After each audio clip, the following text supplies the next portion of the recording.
Episode शुरू होता है। शुरुआत में हमें जूमी दिखाई देती जो मार्केट गई हुई है। जब वह सब्जियां लेकर घर वापस आती है तो उसे पता चलता है कि उसका पति जो 2 सालों से घर नहीं आया था अचानक घर आ गया है। जूमी अपने पति को अचानक घर में देखकर पहले तो परेशान हो जाती है। उसे समझ नहीं आता कि क्या हो रहा है। उसे लगता है कि शायद उसके पति को कुछ हो गया है जिससे उसके होश उड़ जाते हैं। अब उसे कुछ समझ नहीं आ रहा होता कि वह क्या करे। तभी उसका पति दौड़ता हुआ उसके पास आता है और उसे गले लगा लेता है। वह कहता है, डार्लिंग, मैंने तुम्हें बहुत मिस किया। यह कहने के बाद जूमी का पति उसे पीछे से पकड़कर बिस्तर पर पटक देता है। इसके बाद उनके बीच का खेल शुरू होता है। जूमी जब अपने पति के साथ होती है तो उसे वो मजा नहीं आता जो उसे हिमचैन के साथ आता था, इसलिए वह खुश नहीं हो पाती। खुश न होने की वजह से वह हिमचैन के पास जाती है। हिमचैन जब जूमी को इतनी रात को अपने घर देखता है तो पहले उसे अंदर बुलाता है। अंदर बुलाने के बाद वह जूमी से पूछता है कि आखिर बात क्या है और वह इतनी रात को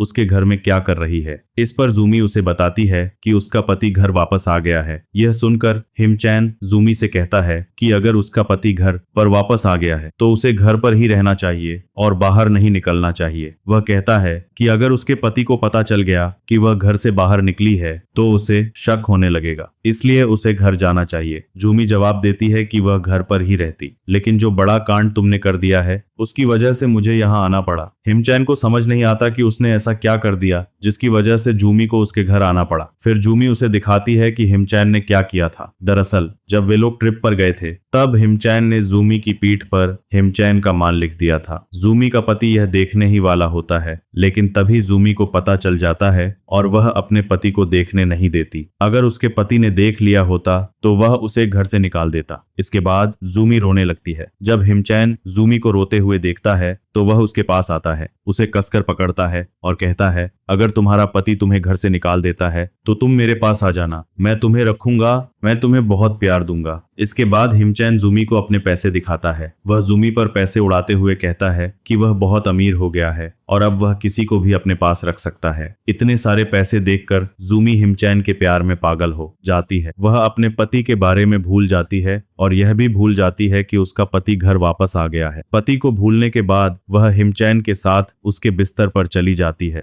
इतने पैसे देखकर भला किसकी नीयत खराब नहीं होगी। जूमी की भी नीयत बिगड़ जाती है और वह हिमचैन के साथ मस्ती करना शुरू कर देती है, यानी कि वह हिमचैन की गुलाम बन जाती है। जूमी और हिमचैन जब हिमचैन के घर में मस्ती कर रहे होते हैं तभी अचानक से कोई हिमचैन का दरवाजा खटखटाता है। जब हिमचैन खटखटाने की आवाज सुनता है तो उसे समझ नहीं आता कि इतनी रात को उसके घर कौन आ गया। हिमचैन को कुछ समझ नहीं आता, फिर भी वह जाता है और दरवाजा खोलता है। दरवाजा खोलने के बाद वह देखता है कि जो उसके घर आई है और दरवाजा खटखटा रही है वह कोई और नहीं बल्कि उसकी प्यारी स्टूडेंट हेयूम है। और हिमचैन जब दरवाजा खोलने गया जूमी भी उसके पीछे पीछे आ गई, वो भी बिना कपड़ों के। जैसे ही हेम ने दरवाजा खोला उसने जूमी को बिना कपड़ों के देखा और समझ गया कि उन दोनों के बीच क्या चल रहा था। हेम यह सब देखकर हैरान रह गई। हेमचैन को जूमी के साथ देखकर उसका दिल टूट गया और वो बिना कुछ बोले वहां से भाग गई। हेमचैन ने हेम को रोते हुए भागते देखा तो उसे भी टेंशन हो गई। टेंशन में उसने जूमी को वहीं छोड़ा और हेम के पीछे पीछे चला गया। जब वो हेम के पीछे जाने लगा तो जूमी ने उसे पीछे से आवाज लगाई, हेमचैन, अगर तुम मुझे ऐसे छोड़कर जा रहे हो तो कोई बात नहीं, पर जब वापस आओ तो मेरे लिए आइसक्रीम ले आना। यह सब कहने के बाद हेमचैन हेम के पीछे पीछे चला गया। हेमचैन ने देखा कि थोड़ी देर बाद एक पार्क है और हेम वहां अकेले बैठकर रो रही है। उसे इस तरह रोते हुए देखकर हेमचैन ने उससे माफी मांगी और कहा कि उससे गलती हो गई है और वो दोबारा ऐसी गलती नहीं करेगा। हेम ने हेमचैन से कहा, तुम ऐसा मेरे साथ कैसे कर सकते हो? मैं तुम्हारे बच्चे की मां बनने वाली हूँ और तुम किसी और औरत के साथ इस तरह की हरकतें कर रहे हो। अब मैं तुम पर कैसे विश्वास करूं? यह सुनने के बाद हेमचैन ने उसे कहा, तुम टेंशन मत लो, मुझसे गलती हो गई है, मैं दोबारा ऐसी गलती नहीं करूंगा, मुझे माफ कर दो। यह कहने के बाद हेमचैन ने हेम से कहा कि वो कल उसके पापा के पास जाएगा और उन्हें सब कुछ बताएगा और शादी की बात करेगा। यह सुनकर हेमचैन से खुश हो गई और उसकी सारी नाराजगी खत्म हो गई। उसने हेमचैन को गले लगा लिया और सब कुछ ठीक हो गया। अगले दिन हेमचैन हेम के घर गया और उसके पापा को बताया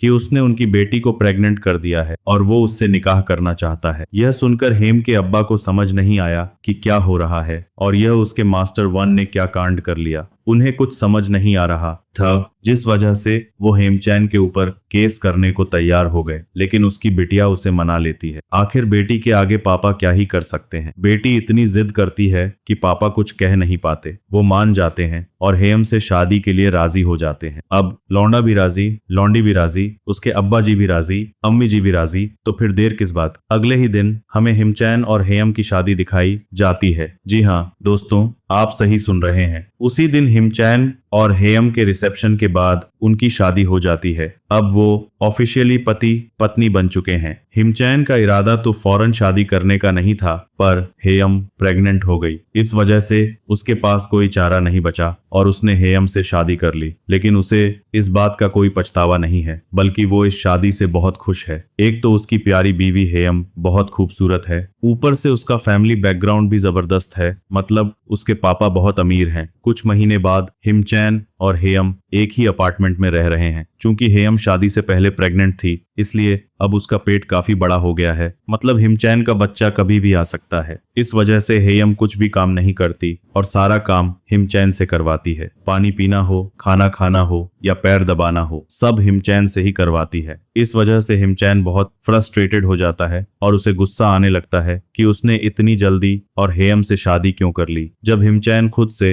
ये सब बातें कर रहा होता है, तब उसे याद आता है कि शादी से पहले हेम कितनी अच्छी थी और उसका कितना ख्याल रखती थी। लेकिन शादी के बाद हेम पूरी तरह बदल गई है। न तो वो हिमचैन पर ध्यान देती है, न उससे बात करती है। इस वजह से हिमचैन अपनी शादी से परेशान हो जाता है। शादी के वक्त वो कितना खुश था कि उसकी बीवी कितनी खूबसूरत है और उसका परिवार कितना अमीर है। वो सारी खुशियां अब खत्म हो चुकी हैं। वो परेशान हो चुका है। बेचारा हिमचैन करे तो क्या करे, वो तलाक भी नहीं दे सकता क्योंकि हेम के पेट में उसका बच्चा है। अगर वो अभी तलाक दे देता है तो बच्चे पर असर पड़ेगा और वो ठीक से नहीं हो पाएगा। इसलिए हिमचैन कुछ नहीं कर सकता। वो बस इतना कर सकता है कि घर से बाहर जाकर टहल आए ताकि उसका दिमाग थोड़ा फ्रेश हो जाए। इसी वजह से वो घर से बाहर निकलता है और पार्क में घूमने लगता है। जब वो पार्क में घूम रहा होता है, तभी उसकी मुलाकात जमी से होती है। जमी को अपने परिवार यानी पति और बच्चों के साथ मजे करते देख हिमचैन फिर से फ्रस्ट्रेटेड हो जाता है। वो सोचता है कि शादीशुदा मर्द औरत कैसे इतने खुश रह सकते हैं। जमी और उसके पति को इतना खुश देखकर हिमचैन खुद को रोक नहीं पाता और भागकर अपने घर चला जाता है। घर पहुंचकर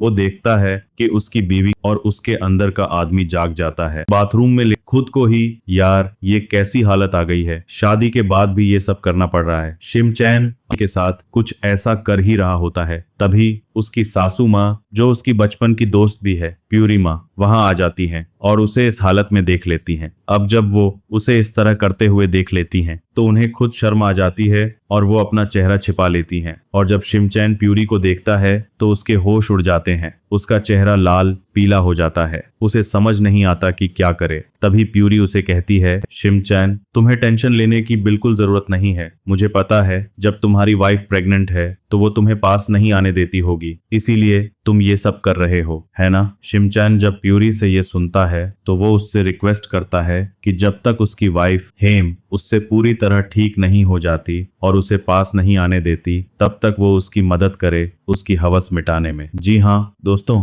तुम लोग सही सुन रहे हो। हिमचैन इनडायरेक्टली अपनी सासू माँ से कह रहा है तब तक वो उसकी मदद करे उसकी हवस मिटाने में। जी हाँ दोस्तों, तुम लोग सही सुन रहे हो। तभी प्यूरी उसे कहती है, ठीक है हिमचैन, जैसा तुम चाहते हो वैसा ही होगा। जब तक तुम्हारा और हेम का रिश्ता ठीक नहीं हो जाता तुम मेरे साथ कर सकते हो। और फिर क्या होता है, दोनों के बीच शुरू होता है। और दोस्तों, इसी के साथ ये एपिसोड खत्म होती है। बस इसी के साथ आपसे विदा लेता हूँ। मिलते हैं अगले वीडियो में।